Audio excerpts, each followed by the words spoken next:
Bonjour à tous. On va... Good morning to all of you. Ah oui, 1h24, c'est le temps qui nous reste. We have 1 hour and 24 minutes On a donc c'est 1h29 ou c'est left. Oh, God. Super, merci. Bonjour à tous, Elisabeth, Well, LAVILLE, Utopies. I'm Elisabeth, LAVILLE from Utopies. I am chairing here this session on the power of raison d'être and how to combine meaning and growing. Well, you probably know that it's a topic which is quite successful today. Of course, it is quite fashionable to talk about raison d'être. For instance, have the B Corp label everywhere in the world. You know that the two motto of B Corp, present in more than 60 countries, is using business as a force for good and for purpose, for profit. Let us say that you can be profitable and serve public interest. And also there is a will by the company to meet the 17 objectives of sustainable development. And next year, there will be, on the one hand, the B Corp evaluation questionnaire and the objectives. Then the third sign of this emergence is the opinions which are expressed by the first investment fund. They anticipate the trends, and I guess that this is the sign that this raison d'être is now developing.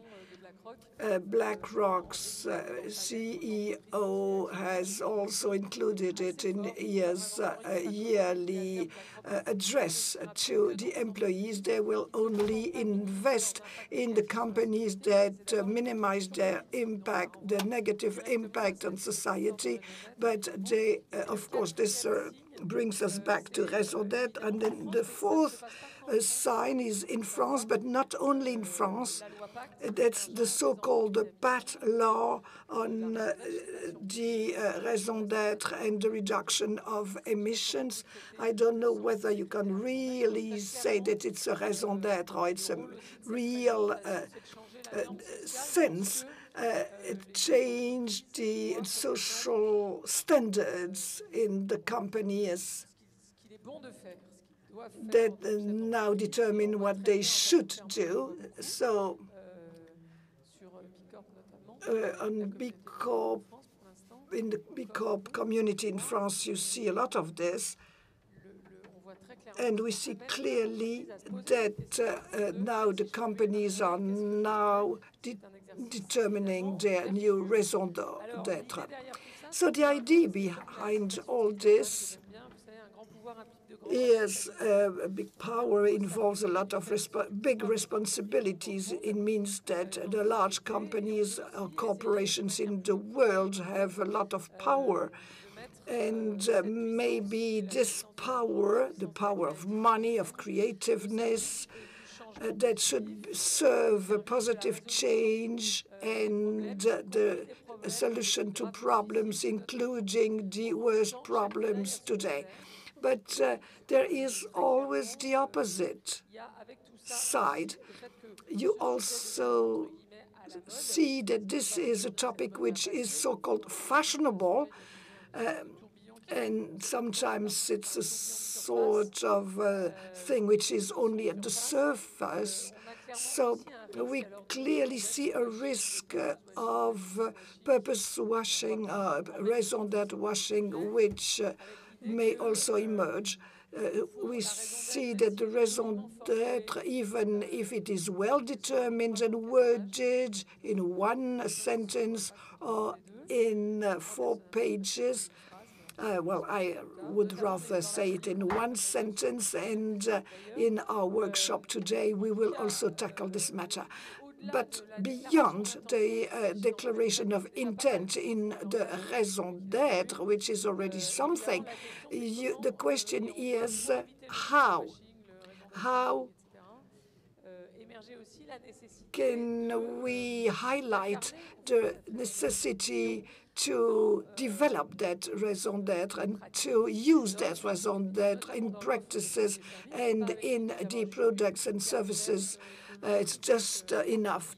It's not enough to be green. You have to see how you can change the business model in the company, how this is translated into governance.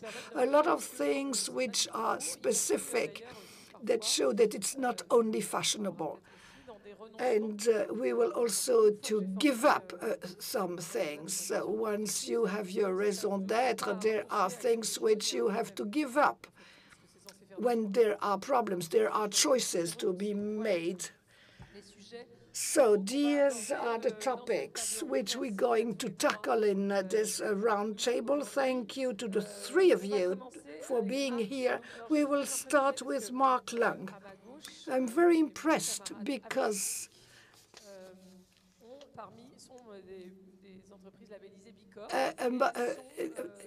some of the companies are B Corp and they have the best results in the world. We have Patagonia among them. So I have two persons who have been even better than the others, so we will be very happy to hear them because, and we can applaud them. Well, for those who have tried to answer the questionnaire for your company, you will see that it's not easy at all. More than 80 points in the scores is very difficult, and more than 151, which is the score of Patagonia. It's very, very difficult. Maybe in 25 years we won't be able to make it as well as they do. So, Mark, we will start with you. You start because you are the best scored company with 189 points, 180, which is already something out of 200. You can be applauded again. Then we will explain how you did it. So you will talk about Columbrium, and it would be nice to have the same questions for all. How did you do that?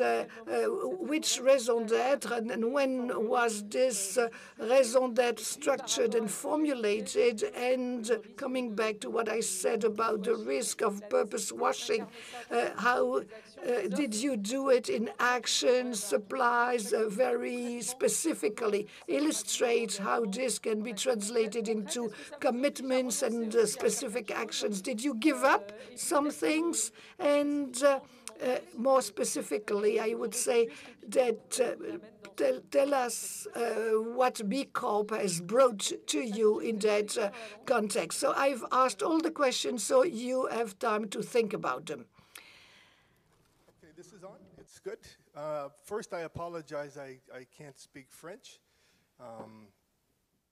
And I'm honored to be here, and I hope that we have a good conversation today. My name is Mark Lung, and I am the CEO of Equilibrium. All businesses have a common purpose, and that's to make money. The problem is that many businesses do that at the expense of people on the planet. And so the reason why we are here is we're seeing the emergence of businesses that are making money and then they're adding on extras. And those extras are how we treat the people that we employ, how we think about our waste, all of those things that today we call responsibility or purpose. My grandfather owned a business selling tires for cars. And the business had a name, but all the customers called this business Honest John. His name was John Long, and they called the business Honest John's. So, hey, where'd you get your tires? And people would say, I got it down at Honest John's. And I knew this growing up, but it became important to me only in the last couple of years. My grandfather, the most important thing to my grandfather was treating people fairly. And so my grandfather asked himself the question, how do I do that all the time? And his solution to that was to own a business. And so my grandfather wanted to do good first and decided that business was a good mechanism to do that. And that is a hint of the revival of maybe a new breed of businesses that are emerging, and that's what ECO2 is. We started off, and there are 4 biologists who are the founders of ECO2. We are not business people. We're biologists. We spend our time counting butterflies and chasing monkeys and measuring trees. And we started off with a problem. And then we ask ourselves, well, how do we solve that problem? And in Africa, probably in the world, there are basically three places you turn to solve problems. One, you ask the government to think about people and treating people fair and taxes and all those things, or you ask charity or nonprofits to do that. But in Africa, both of those 2 entities are extremely inefficient and ineffective. And so we were left with business. So we asked, could we do a business with this? And we decided to use 4 questions that if we were choosing products or services and we were going to make this a business to solve these problems, then the choices that we made in our business had to be yes to all 4 of these questions. Does the product or service, does the business conserve natural resources? Does it create jobs for the underserved? Does it improve people's lives? And does it create a skilled workforce? Do I have to hit this thing?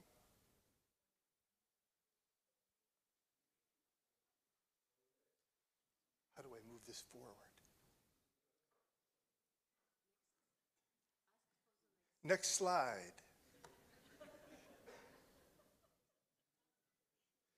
Yes, so there it is. And so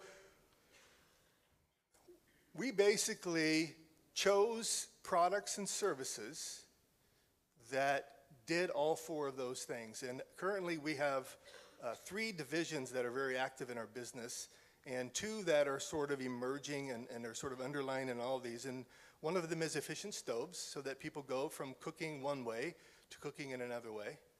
And the other one is in Africa, there are basically 2 sources of fuel that people use for cooking. One of them is wood, and the other is charcoal that's made from wood. And we take that charcoal and we're substituting a fuel that's made out of sugarcane waste. So we have a little factory where we take sugarcane, we turn it into a fuel as a replacement product for charcoal. And then the last one is solar electricity. We also have a microfinancing division for giving women loans for small business startups, and we have an emerging solar waste business idea. So next slide.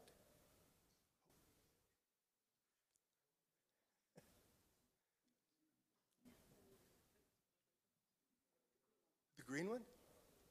Which one's green? Oh. And so remember, all of this is about, this is where we spend our time as biologists. It's a tropical rainforest in western Kenya. And it's all about, everything that we decide is about how do we protect this forest. And we figure that in order to do this, we need to not only create products that conserve the forest, but we have to also create jobs for the people that are using the forest, and that is what determines almost everything that we do. And so as we sort of climbing up this mountain of good, the B Corp mountain of good, it's not just the products or services that you choose to sell, first do no harm or whatever, but these products or services do things which are good for people or the planet. But every step along the way when you're in a business, you learn the hard way. Every step along the way, you have to make decisions. Do we hire people this way and pay them that way? Or do we hire people this way and pay them that way? Where do we get our raw materials and our supplies? How do we transport them? And all of those decisions, you have to weigh the possibilities. And along the way, every single time we had to make a decision along the way, we used those 4 questions. If one way created more jobs than the other way, we did it that way. If one way created less waste, we did it that way. And so that was the trade-offs that we made in order to go up that mountain of good being a B Corp.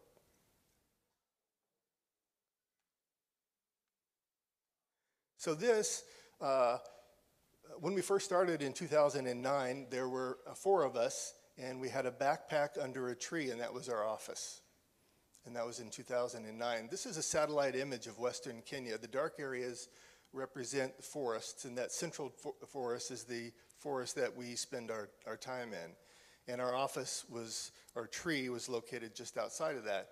So in the first 3 or 4 years, can you see so you didn't see the last one, but this represents now, as scientists, we keep track of everything. And so we keep track not only of every house and where they're located that buys one of our products, but we keep track of their demographics, we keep track of the number of people that we employ, and we hold ourselves accountable to really good data. And so after 9 years, those dots represent people that have been influenced by our products. They either use them, they sell them, they distribute them. And so in answering those 4 questions, does this conserve natural resources? Our products and services we have shown directly contribute to 250 hectares a year being conserved. We employ 600 people. 80% of them are women who didn't have jobs prior to this. And our products are being used by 400,000 people in Kenya now. And these products improve their health. They save them money or they save them time. And for our staff and many people, we educate them. They can come to the United States and get an education. We pay for it. They can do skill training if they want to stay in Kenya. All of those things add up to us, every decision we make. And when you make those decisions, the bottom line changes. And so you always have to make those. They're not hard decisions. Maybe if you had shareholders, they would be, but they're not for us. And so the last slide, am I okay on time? I'm doing okay? Okay. And so the last slide, this is interesting. I'm here on behalf of my Kenyan partners. They were invited, but they were denied a visa. And so I asked them, I said, what can I say for you on your behalf? Then, since you're not here. And there is a word in Swahili called harambe.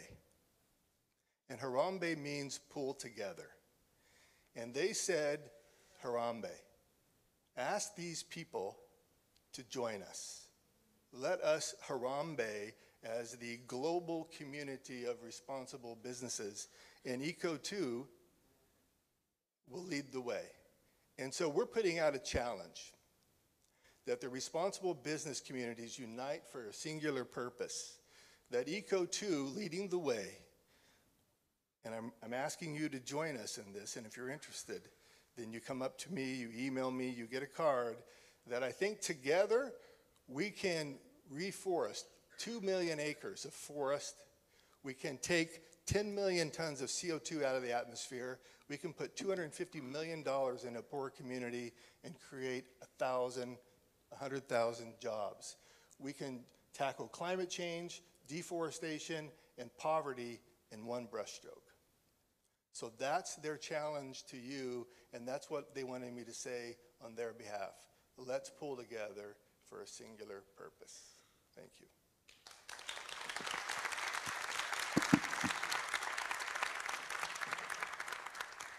Maybe, Mark, two questions before we move to the next speaker. Do you have examples of stuff that you have not done, like that were maybe a tough dilemma or business decisions where, in fact, for the business, in terms of money, you should have done that, but because of the purpose, you decided not to do? Sure.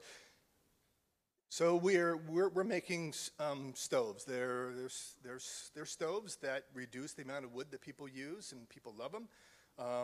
But the best way to do that is to build a centralized factory. It's going to be the cheapest way to do it, some upfront money, and to have all the supplies delivered to one place, and then to centralize everything.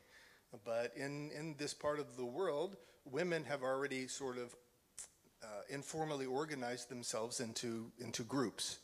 And so we used those informal groups in order to, and gave them loans in order to establish their own little mini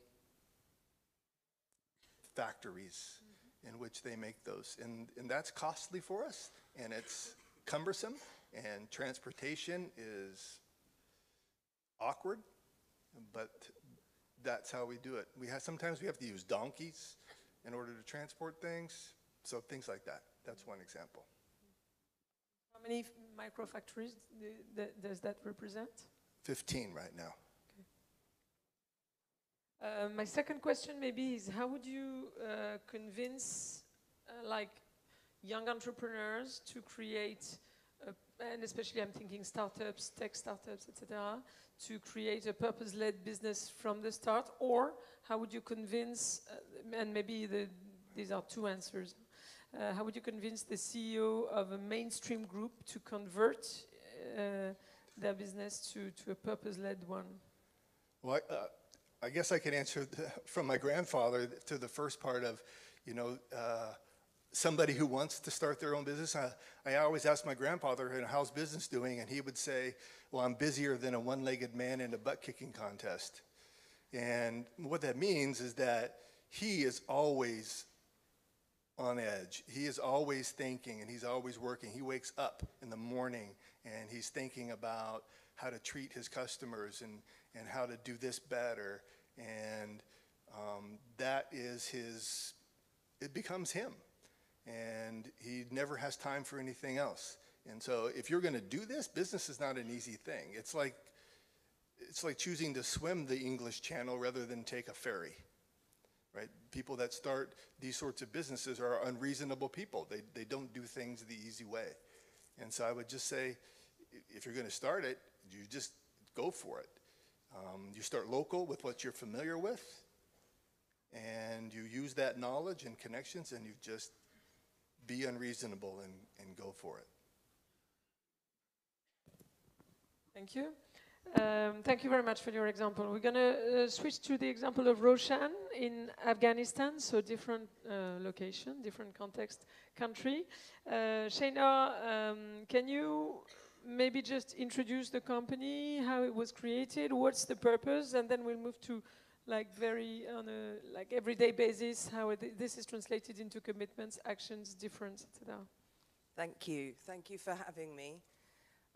So Roshan is the largest telecoms operator now in Afghanistan, and the context is that we are part of the Aga Khan Fund for Economic Development. Now, the Aga Khan Fund for Economic Development only goes to countries where nobody else wants to go to. So we operate in 38 of the world's worst countries in terms of doing business. We go in to bring best practices, to bring socioeconomic growth. We have to be best in class, and we do have to be profitable. And we have to prove that nobody else wants to go there. And today I will talk to you about Roshan, which gives that example very well. So in 2003, the Afghan government decided that they wanted to release a telecoms license. Nobody really credible wanted to go to Afghanistan. It was at war, it had had civil unrest, The Taliban were in power. There was a huge poppy trade going on. There was 73% illiteracy.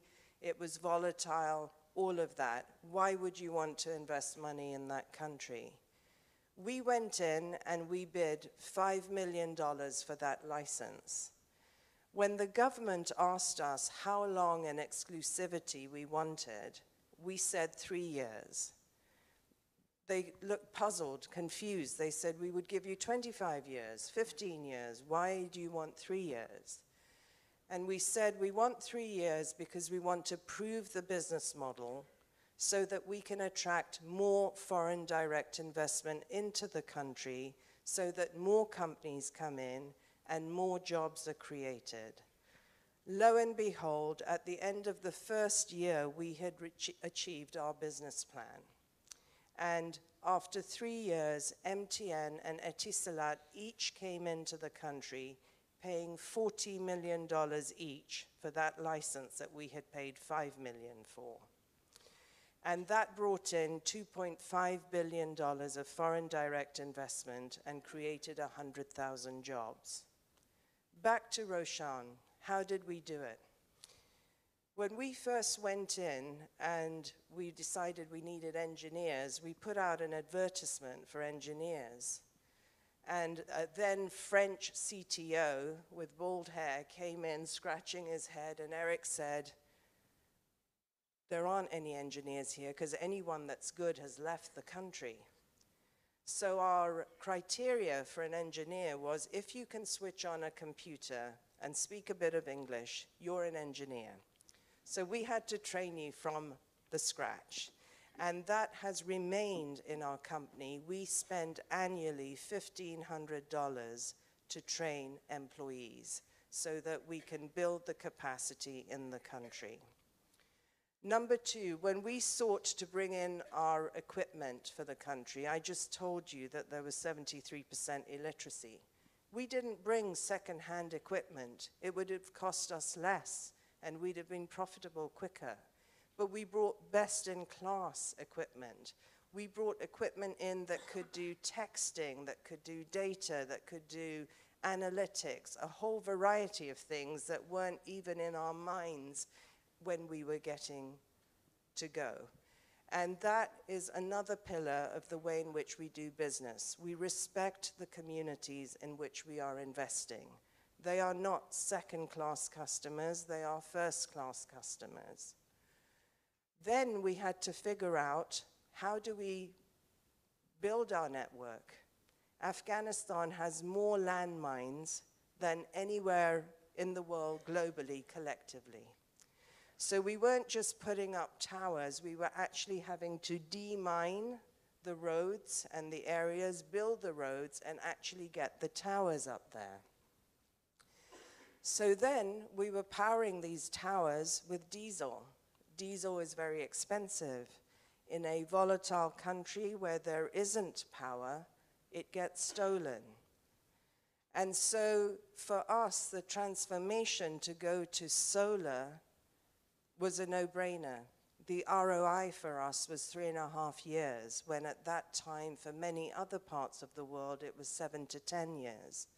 So 1,000 of our towers are solar powered, and we taught communities how to clean and manage them. And then we brought things like, telemedicine, playgrounds, market prices for farmers, M-Pesa, a whole bunch of community services that would help the communities grow and prosper. And we brought the Afghans along with us. So one of the key things we are known for is that you know that if you want to get a mobile phone, you have to go to a dealer somewhere in France or in your country of residence. And predominantly, the telecom operator operates those dealerships. We didn't do that. We built 7 flagship stores so we could teach Afghan businessmen what a dealership should look like. And then we helped them with microfinance loans, marketing material, etc., to set up their own dealerships. so that now we had tied our destiny with them. As they grew, we grew. As we grew, they grew. We brought, in these 15 years, things like iPhones. We brought Skype. We've brought WhatsApp. We've brought a whole variety of things that has enabled the Afghan youth and the Afghan public to talk, to have a voice, and to speak rather than fight. And then at the sort of government level, what we have done is that we have tried to bring in regulation. We are a company that does not pay bribes. That is super difficult to do. We have 80 lawyers just dealing with the shakedowns that we get. When we bring in equipment, we have to pay duties. If we pay a little bribe, we can get that in same day. If we don't, sometimes we have to wait months to get our equipment. We pay that price, and that price translates to profitability. Having said all of that, and I'll just give you one other example in the way that we make a difference, we are trying to bring in best practice. So you may have heard of the Taliban blowing up towers. Now, if you pay a security fee, they won't blow up the tower. To us, that is a bribe. We would not do that. And so we have had our fair share of blown up towers. But what we have done is we have tried to bring all the operators together as one voice. And we have taken that voice to the government to say, together, we must counter this issue. And along the way, we've had many examples where we've had to take the lead on this, and we have suffered the loss on it, but we won't compromise on that ethic. And the reason I think that we are still here, despite a lot of ups and downs, is that people understand that we are here to stay. We're in Afghanistan to stay. We reinvest our profits in Afghanistan. We are now 97% run by Afghans, and we do not take the money out and invest it elsewhere. Our shareholders are 51% ACFED that reinvest. Our other shareholders do take their money outside, just for clarification. And this has been an incredible journey for us. I think I can tell you many, many stories of some of the wonderful things that have happened. I think what is really interesting about our work in Afghanistan, we were discussing this earlier this morning, is the fact that we have had to always have open dialogue with the community and with our employees. Because as such, you know, the few of us that came into the country to build this company, we were foreigners, we're not Afghans. We didn't understand the context or the mindset or the aspirations of the people. And so right from the get-go, our name, Roshan, means light and hope. And that name came from the people. We wanted to call it Bale Bale, which means hello, hello. But the people, every ethnic group, collectively voted for Roshan, meaning light and hope. So we have tried to live up to that sort of aspiration of being the light and hope for the people of Afghanistan. I'll stop there. Thank you very much, Shainoor.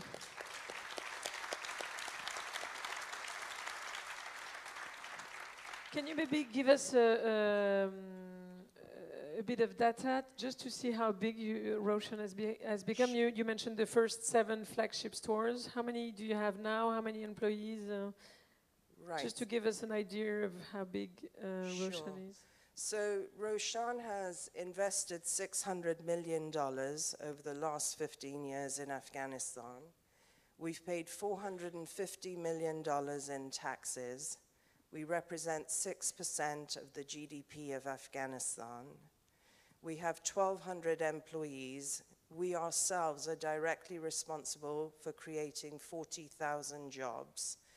We have nationwide coverage now in 236 cities and towns.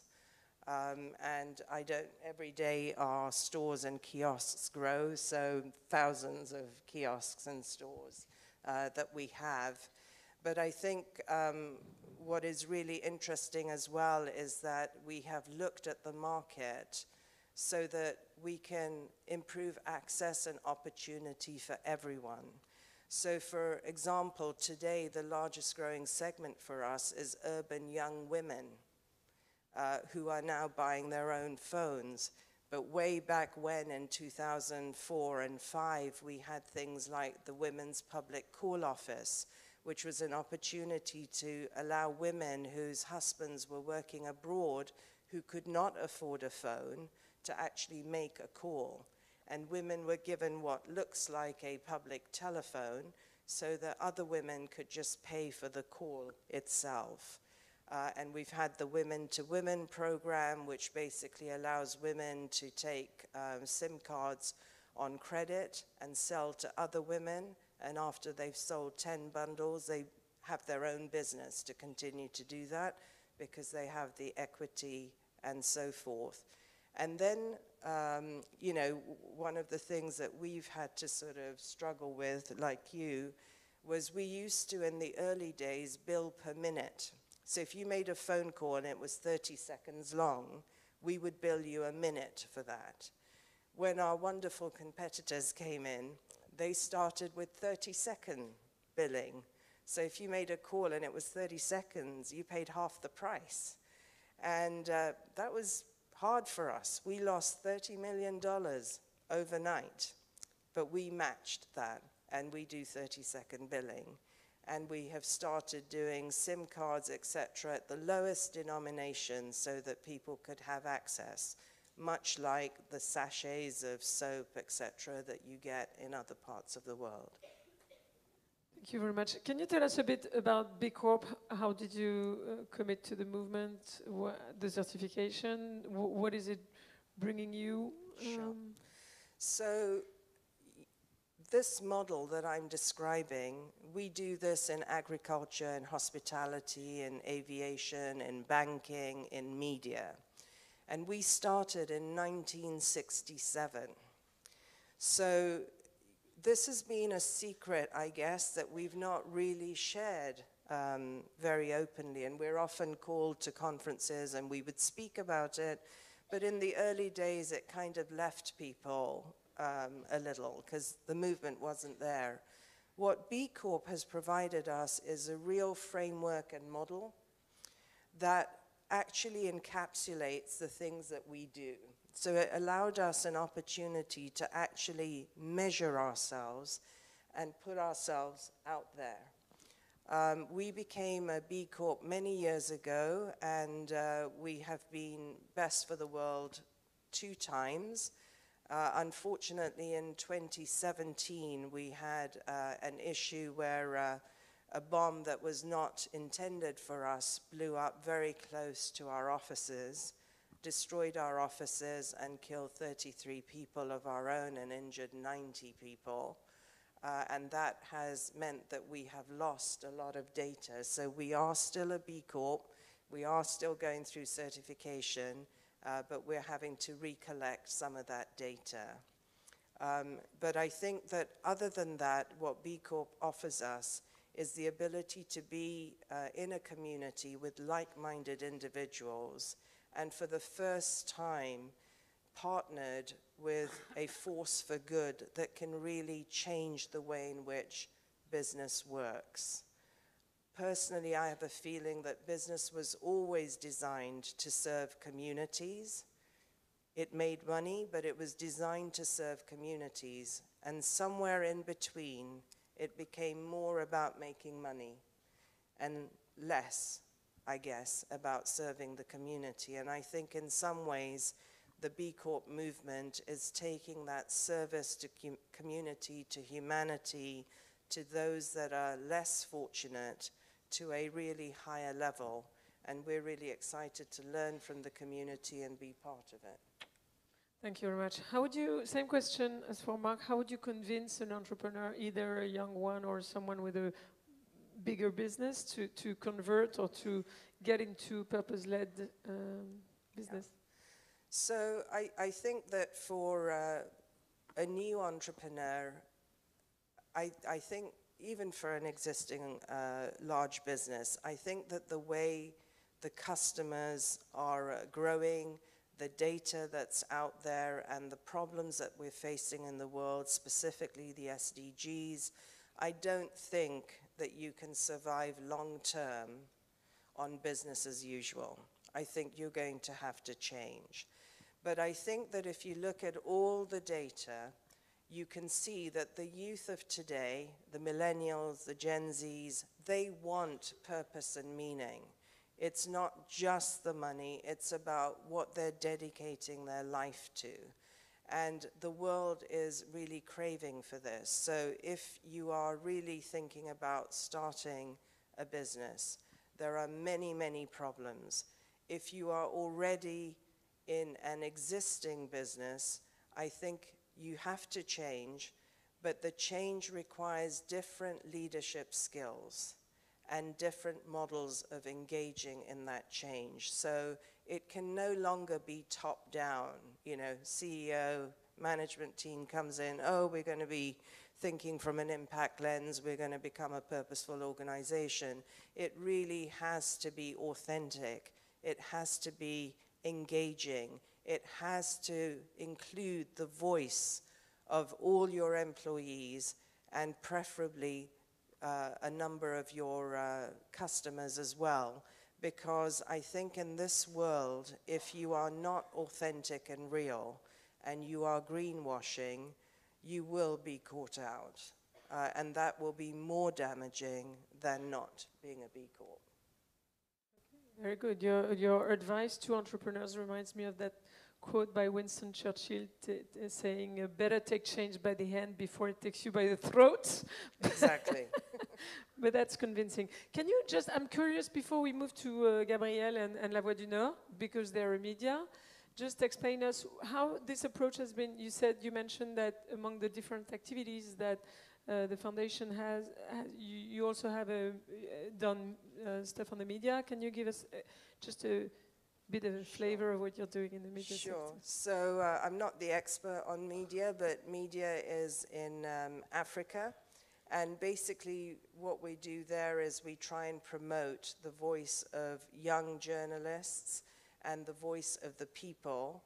We also provide our news in ways that represent all perspectives rather than slanting to one perspective only. And we make the news available to all different segments in different ways.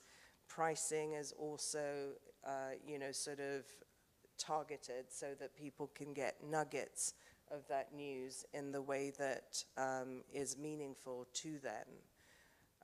And I think the other thing that we are doing now is actually starting at the university, the Aga Khan University, a school for media and journalism so that we can improve the quality of what is being reported.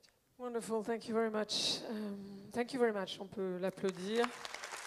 À nouveau. You can give her a round of applause again. Donc maintenant, nous allons passer au local de l'étape, comme on dit.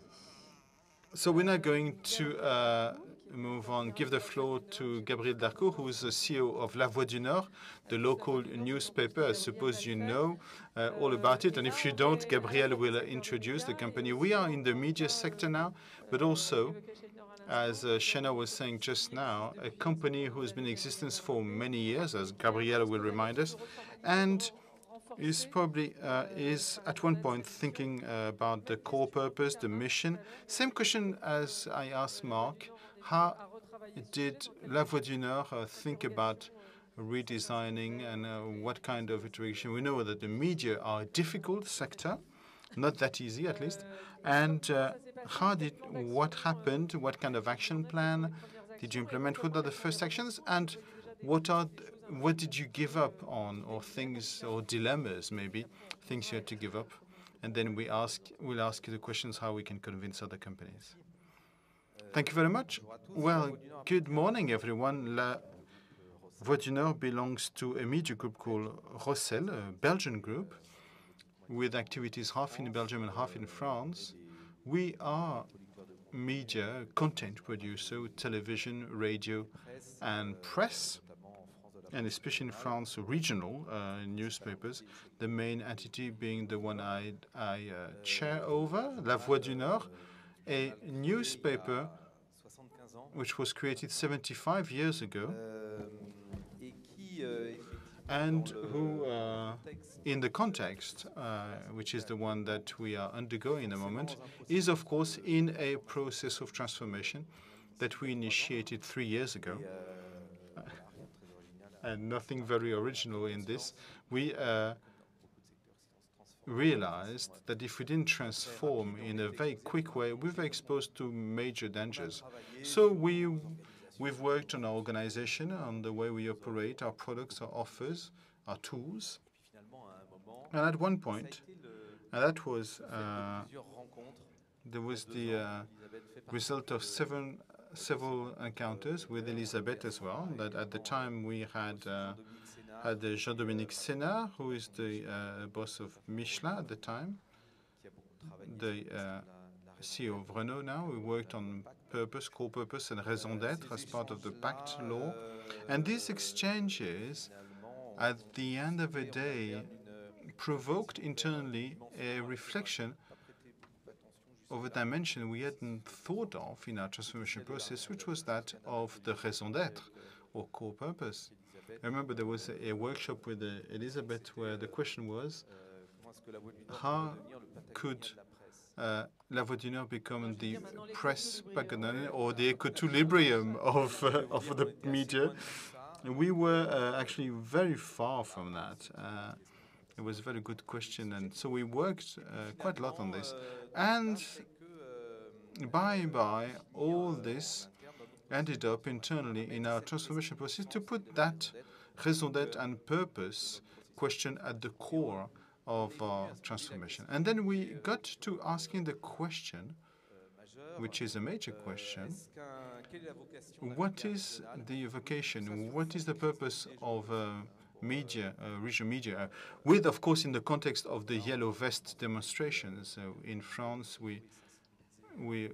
our awareness was raised on what happened with this movement, this underground wave, tidal wave. And we asked the question, are we here to tell stories or to act? This is not an easy question. We have mixed feelings about that. We're very divided in the media. We had the internal debate, and by, we said, what is happening in French society, in the region? Are we here sort of taking, with hindsight, telling the story, telling spectators what is happening, or don't we have some responsibility to try and make things go forward and try and provide solutions? And gradually we realized that it was not incompatible. So we had to continue making news, which is the basis of our contents, with all the principles, the fundamentals of the journalist's job that we have to find our contents. But at the end of the day, we said that we had to go one step further, and to the 5 basic questions that we ask journalists when you tell our stories, that the who, the what, and the how, maybe 6 questions. We added one, which is, and what now?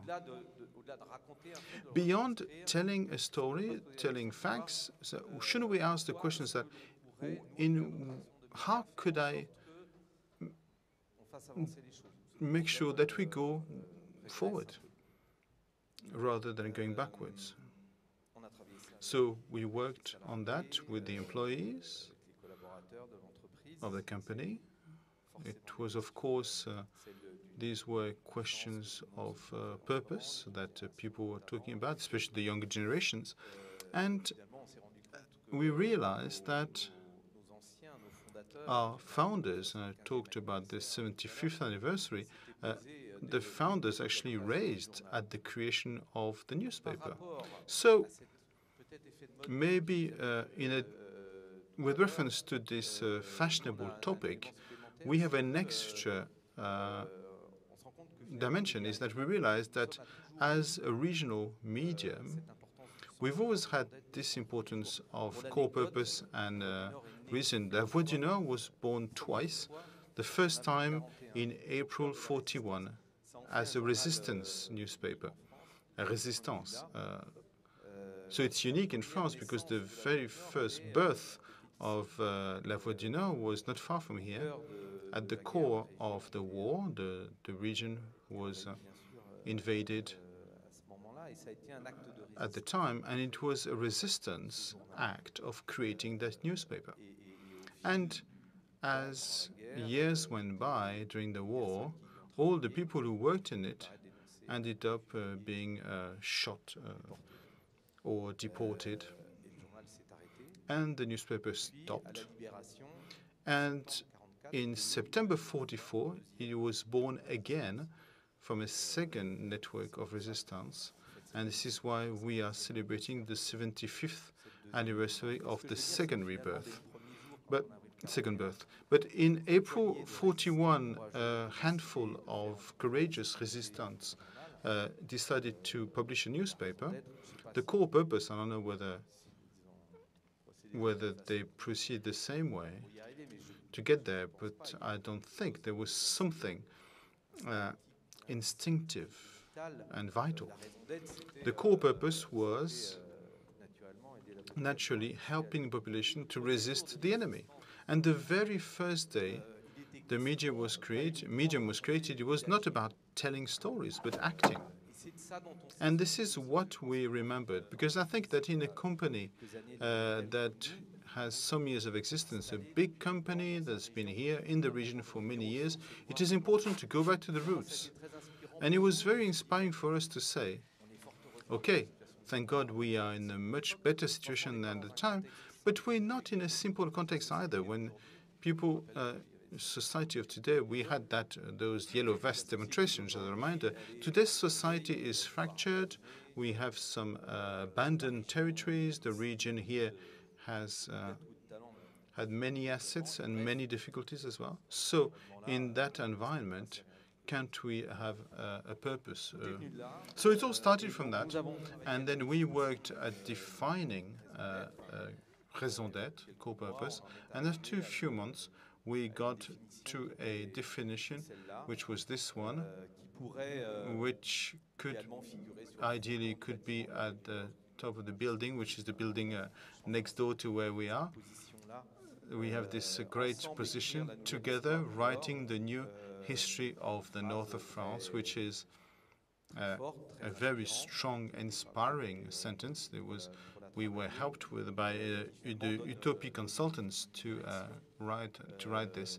That gives us direction and a purpose to the work of each of the employees in the company when they come every morning. So it is a great project, and this part of this core purpose, I will not tell you about the manifest we wrote because it's quite long, written by the employees, in which they present themselves the mission. So our raison d'être is very short. It is that sentence, but I think that it opens up a lot of perspectives, and it can mobilize the employees and all the stakeholders who are around the company. It should be now a useful medium. If I have one term to highlight, is useful. This term can be divided into three parts. Commitment pillar. First of all, set the example, be an example, show that we are consistent. Internally, let us start with improving our practices rather than tell the others what they should do. There are a lot of things to be improved. So let us first tackle these things. These are the internal practices, consumption of paper, transportation, products, etc. Also, a lot of things for which we are not good examples. And the second part is mobilize all the stakeholders in the region. The medium has to cross the content, I would say. It's not only tell stories, but mobilize, deal with some topics, include all the opinions, testimonies, and help people to better live in their region. We have a few recent examples of what I'm saying. Now, well, we are one of the most important newspapers in France. Of course, we have a lot of employees. There are lots of obstacles, of course, but we are close to making it. We see more and more that we do things.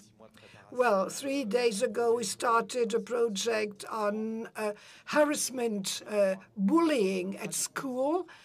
We want to know what are the causes for this, not the causes that lead to fractures in society, but causes which may be universal. Well, harassment at school, bullying is something that is universal, and we hope to help people testify, help people express themselves, to find solutions to the situations in which they are. This was published last Sunday. I think it's really good. It's a shock. We very seldom see media who are committed in the same way in such a cause. You have Jonathan Destin, who is on the left-hand side. He has been a victim of school harassment. His story was told in film on TF1 TV, and he decided to testify in the schools. So we have been working with him for 6 months. He accepted to deal with that topic, and we have Nicolas Cyr, the singers in Indochine, who came to testify. So for this type of topic, we felt that we had to deal with the matter twice or 3 times a year, and then mobilize the stakeholders in the region. We think that the medium should be a catalyst among individuals, communities, companies, etc. This is also a media that must be useful. Also, we have opened a platform to which everybody can contribute to express what type of fight should be led, or at least dealt with. It's and for our 75th anniversary, we will have 75 meetings throughout the region to meet the readers and listen to them. And then, last example, a few weeks ago, it's a project which we started about the underforestation. I don't know how you call it. It's underforestation in the region, because we are very much under the average in France. And so we decided to bring our contribution. So we will have a campaign, and 30,000 euros have been paid from the sales we had thanks to that campaign to restart a reforestation campaign in the region. So, well, this is the type of operation we are leading more and more, and we will organize in 1.5 months this is something specific. The first Made in Hauts-de-France show to help a new history of the North. This is a show showing all the savoir-faire and skills in the region. Thank you. Same question as for the others. What can you say to entrepreneurs in the companies? How can you convince them to commit themselves on the same route? Well,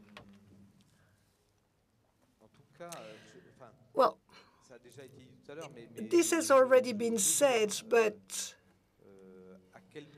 I realize how much the fact that we do not tackle these matters may lead to the disappearance of the company. We have to commit ourselves in that type of matters. First of all, it's good for the planet, for its inhabitants, and for the region. That's a good motivation, but it also meets the concerns of the leaders of the companies, and I'm totally convinced that this is very, very important. We have started that only a few months ago. We already see that it's fruitful. We see that the employees are proud of it. We see that our image is improving. We are attracting new talents. We also have advertisers who are coming to us. We have the image of declining written press because of Google, Netflix, Facebook, etc. But on the contrary, we are now really up to date. We have a beautiful future if we show that we have values in the region, that we are close to the people, and I think that this will be a competitive edge. Well, listening to you, I thought, well, for the 25 years of Utopia, we have a sort of demonstration for business for good, and I proposed some slogans, and one of the slogans that was proposed was raison d'être, reason to be or not to be, that is the question. So we will give the floor to the audience in case you have questions. But first of all, I would like to give the floor to Raoul, who is CEO of a bank, MCB, a bank which is even older than Voix du Nord, 175 years old. Aloris, and he also did that job on raison d'être with also territorial significance, and I see that in the three testimonies we've heard today. I was quite struck by the fact that the raison d'être has to be developed, but it's place-based. It is in the places or the territories where we work and are. And this, well, this was interesting because when you said instead of having one plant, you had several plants, local plants, rather than have one store, we prefer to have 7 flag stores, and then further develop it. And that's what you said also about Voix du Nord, and the islands are very interesting for that too. If you produce a lot of waste, you can see it much more easily. So I would like Raoul to tell us what MCB is doing, why, how, and what you have already done. Thank you, Elisabeth. Well, this afternoon I will speak at 2:00, so I'm not going to disclose everything. But it's always difficult when you are a banker to come and say that we are friendly, because for some months now, every time I go to Paris and I try to calculate my carbon footprint, because of course I come from an island which is very far away. So of course I realize that you have to offset the number of kilometers. But every time I go to Paris, I have the image of that sign which we were saying with the Gilets jaunes, that was too many bankers. In the Mauritius Island, when you are in an ecosystem of a small island which went through colonization and in 1968 became independent, that's the year when I was born, a Nobel Prize said that he thought that Mauritius was to be a failure and was to become a desert. So there was the resilience of an island that got no support from France nor the EC. So we had to develop personal or collective initiatives to try to do something. And MCB has always tried to do something in this sector. So we were at the border between center and edge, I would say. And we have worked on that for 60 years now. But then we wondered how we could do something, even though we do not meet the B Corp criteria. But we fund activities which are not always very environmental. But we wondered how we could give some sense to our applications and our actions, which we have led for some years now. So we have asked Elisabeth to help us. We asked her to come to Mauritius so that the offsets was in her hands rather than in our hands. And we wondered how MCB could be an important player in change. So the small islands, if you don't know that, contribute only up to 1% of the CO2 emissions. It seems quite high when you look at the pollution around the islands in the Pacific, but we are the first victims of that development, which is now a little bit crazy. When we try to see what was the purpose of MCB, we understood what it meant to have success beyond numbers. Of course, we have numbers, 1,200,000 inhabitants, 1 million saving books, which means that the first present for a baby is a saving book. In Mauritius, it accounts for 18% of the GDP of Mauritius, which is quite significant, about 25% of job creation on the island. So, well, we felt that we had to do something. We can't lead all the fights. As in many presentations which I have attended, I always hear that Latin word, which is omnium trium perfectum. There are 3 pillars on which we are going to develop in a convergent way. As Shainoor said, not only top-down, because it's always to talk about top-down. We ask all the employees to think about the 3 pillars on which we would like to focus. And of course, when you are an island, you try to preserve the environment, the heritage, cultural heritage and environment. But we also want to provide welfare to a population on an island where the consumption of oil is quite high.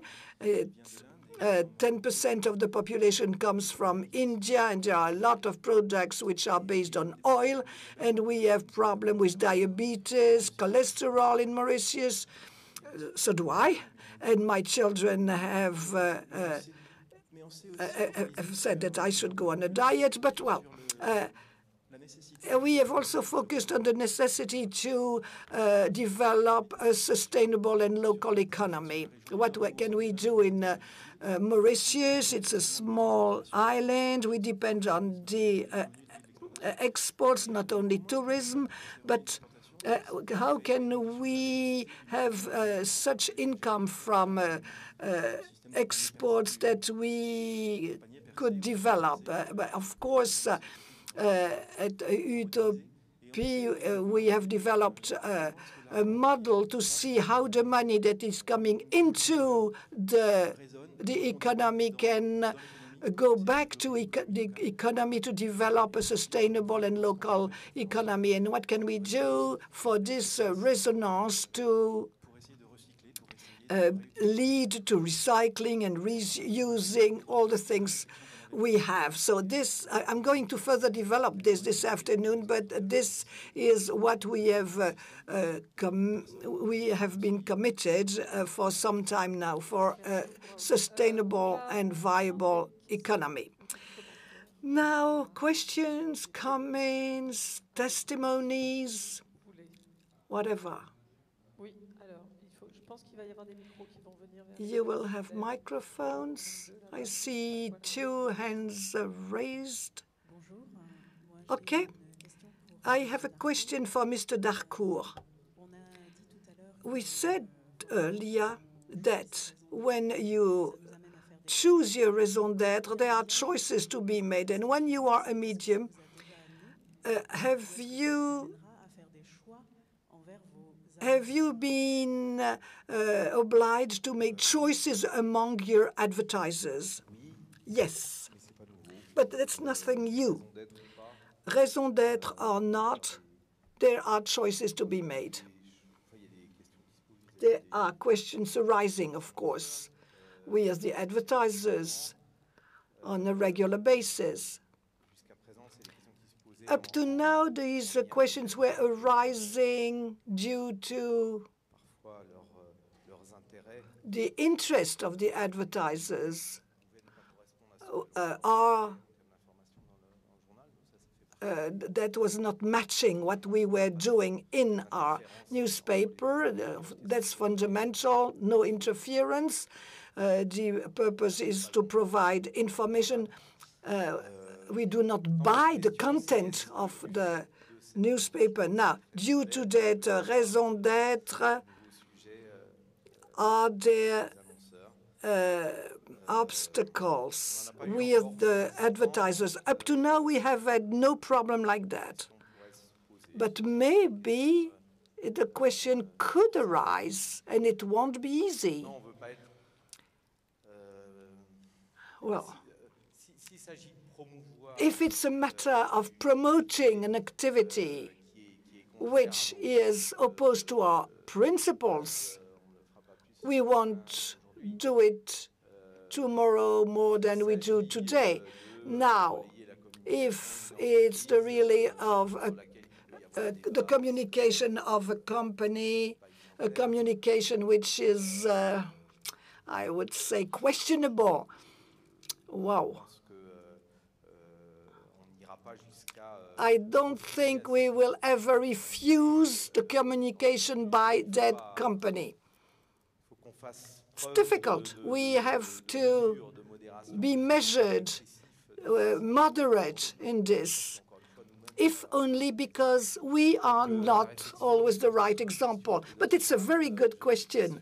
I'm not totally sure that it will change anything in our position vis-à-vis the advertisers. You have the example of Guardian, for instance, some time ago has worked on the societal commitment, and the Guardian had part of its income coming from advertisers. I wouldn't say, meetings, sex meetings and things like that, and they have stopped advertising about that. Well, so it doesn't mean that there was no dilemma internally, because in the media, at the Guardian, they've had also a lot of things on other topics rather than meeting sites on the climate. For instance, they had an advertisement by Tesco. You could win travels by plane if you were buying light bulbs that was environmentally efficient. So the Guardian had accepted these advertisements, and the journalists of the Guardian have been against that. So at the end of the day, it's always the same newspaper. So the readers ask questions, raise questions, of course. There is an ombudsman between the readers and the newspapers who receives the claims. And of course, the journalists also may raise questions. And so they have raised that question. There may be other things that may lead to business challenges. And the most important thing is transparency on the type of questioning that this may arise. Of course, it's important to talk about it, to have a discussion about it. Another question?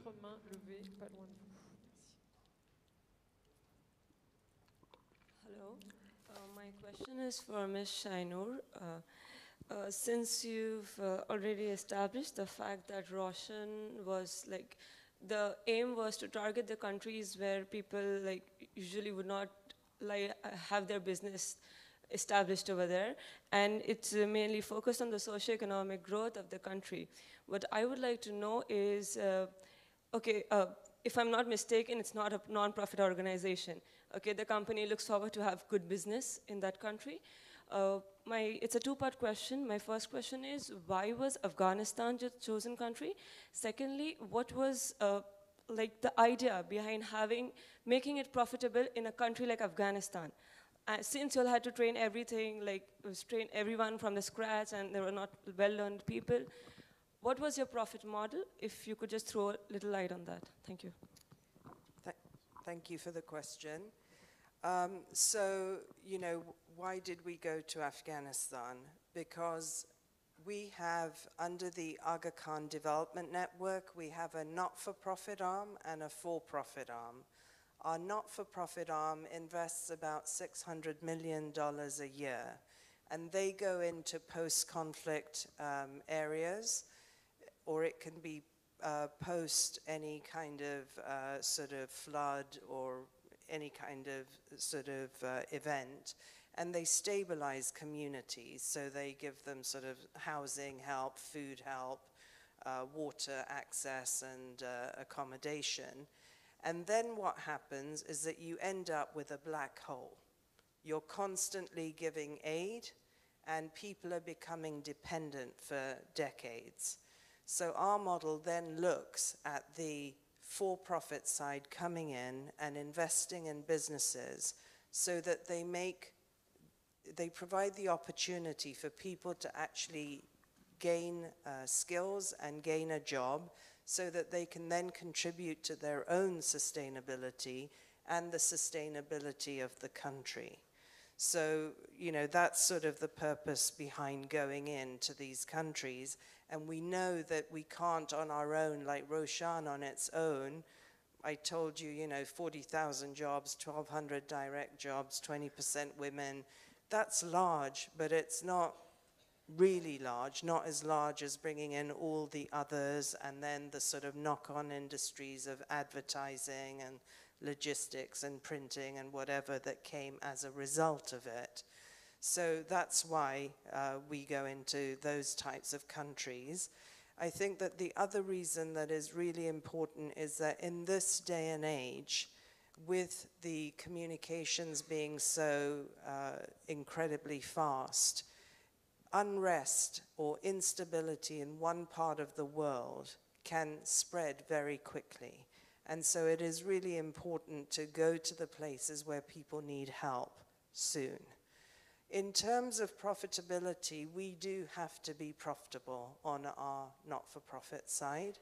And, you know, we're private companies, so we don't sort of declare our profit. But for anybody in the audience that is thinking Afghanistan, expensive, security costs, you know, instability, volatility, bombs, why would you stay?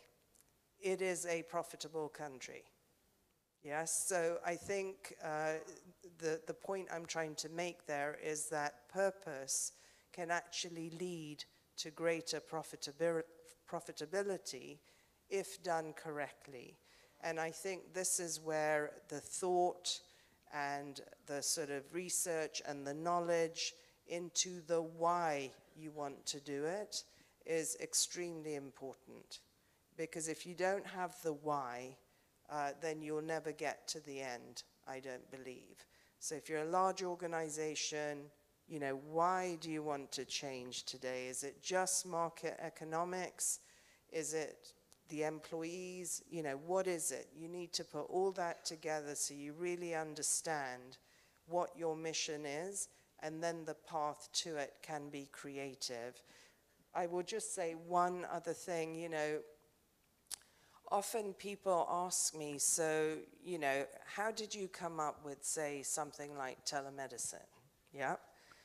You know, Afghanistan has thousands of needs, right? But we were a technology company. We were best in class. We were connecting people. We were connecting data. And there was a massive need for proper health care.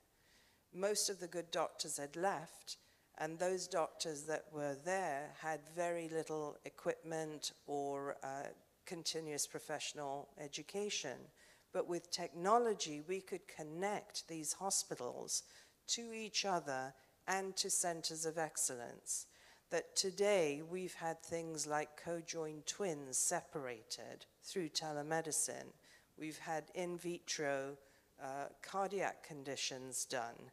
And we know that we save $125 per case and 5 working days. So these are really important metrics, and now over time, over the 15 years, what we've found is that those basic skills now are well advanced, and more creative expertise is coming into the country. So I hope that sort of answers your question. Merci beaucoup. Une troisième question ici. Il nous reste très exactement, si je rajoute 5 minutes. Last question. We have 6 minutes, 29 left. Pour la question. Ok, je vais faire plus court. Bonjour, je m'appelle. I'll make it short. My name is Demali Ducornet, and I created a brand 10 years ago, and the core purpose was to help the social economy to develop. This is why I get up every morning. So I'm in a context where I rub shoulders with CEOs who were created first to create a societal requirement or a general purpose, and then find the business model to get there. From what I'm hearing today, I'm wondering about the terms that are being used. I heard about choosing a raison d'être or core purpose. I heard, well, we said that, we were going to do that. I heard, how can we equip the companies with a raison d'être? So I'm wondering, really, without any hidden agenda, how can we be sure that it is a core purpose that comes from the inside, at the origin of the project, and not having a kind of a race that would look like core purpose or raison d'être washing?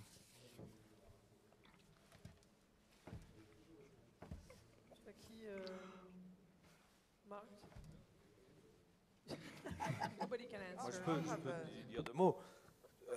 Enfin, très rapidement. Very quickly, I'll say a few words about that. I totally adhere to the fact that there may be a bit of raison d'être washing, but this is why maybe it helped things for us, but I reminded you that from the very beginning of our company, there was a raison d'être that was there. A regional medium like us shouldn't invent one. You have it naturally. What we did, I don't know whether the terms that you raised are the ones I use. I'm sorry about that. I felt a bit targeted, actually, but no. You're right, you're right. It actually was an update of our core purpose or raison d'être that we had from the beginning and that we have to update because times have changed. And I believe that from the beginning, the Voix du Nord had a core purpose, a raison d'être. So the historical aspect, yes. The authentic, genuine aspect, I'm convinced that if you're not genuine, authentic, you don't go for it full swing, it will not work, it will not last. And then, that you have behind this, and I reminded you as a CEO, an interest, a commercial and business interest, yes, of course, and I assume that. But I think that both, as I try to explain to anyone, go together hand in hand. Maybe to hammer on that nail, I believe, and it is a bit like sustainable development engagement, if the question you're asking is sincerity, saying there's only sincerity from the moment that it was there from the beginning, well, I think that it's not necessarily the case, because we all know. I'll take just an extreme example, NGOs in which the social practices are not top-notch. And okay, so what I mean is that the raison d'être is there from the beginning to solve a societal issue, doesn't prevent, doesn't protect you. That's why I like B Corp, looking at the trajectory getting there, because the journey is as much as it is the destination. We invited in 1996 Mr. Shainoor, and he took the allegory of climbing, and he said, there's about going to the top, reaching the summit. Before I get there, get to the top of the mountain by leaving all my waste behind me, using 10 Sherpas to Sherpas that are underpaid to carry my luggage, is not the same value. So you have this issue of the way you get there. So rather than setting the situation from the beginning, the journey to get there, and the question I found in your question, a company that is not a social enterprise. Can a company say, I have impact, I have resources, financial resources, I have creativity, intelligence, and also if I don't do it, I will. It's not or, but it's and. I can start doing it and therefore equip myself. I don't know whether I use that term, but I spend my time saying that to clients. Either you decide that all companies are dead tomorrow, or you decide that any company can do it doing sincerely. And sincerely is not a test of truth. That's complicated. It's not my job to decide who are the humans who are ethical or not. What is very easy to see from the outside, to know over time whether you have raison d'être washing or not, whether it's consistent. If I say I do that, then, and this is where we're going to have a workshop later on to have people work on, this is the only criterion. And if you have the loi pact behind this with people with that's only my opinion, but once I've said my raison d'être is that, then you have to be consistent, and it's going to be done over time. It can be instant when you say my core purpose is that. When Carrefour say my raison d'être is food transition, it raises a number of questions. What will they do in the food sector? It's about 50% of the group's turnover. What will they do in the other? Because if you choose food transition for Carrefour, then you say, what are you going to do on household appliances or detergents and all that? But the only thing at the end of the day that says this is bullshit or not is actually, once you've said that, are you going to change things to be at least up to what you said?